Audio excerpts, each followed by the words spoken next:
வணக்கம். Hello uncle. Hello, வாங்க வந்து உட்காருங்க. சார், இவர் தெரியாமல் எங்களை இங்கே கூட்டு வந்துட்டாரு. நாங்கள் சாதாரண ஆளுங்க சார்.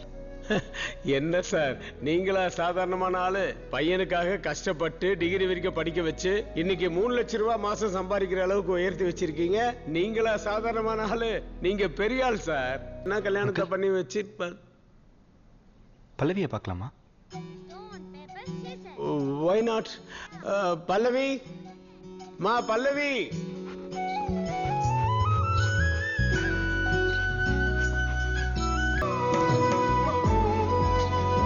நீ ரொம்ப அழகா இருக்கமா. Thank you aunty. கல்யாணம் பண்ணிக்கிட்டு யூஎஸ்லயே செட்டில் ஆகணும்னு நினைக்கிறா. அங்கிள், நானும் யூஎஸ்ல தான் செட்டில் ஆகலான் இருக்கேன். ஓ, நீங்க தனியா வேணா போய் பேசுங்களேன். இல்லப்பா, தனியாலாம் பேசி உடனே டிசைட் பண்ண முடியாது. சில பாக்ஸஸ் எல்லாம் டிக் ஆகுதான்னு செக் பண்ணணும். Why don't you take me out on a date tonight? Okay.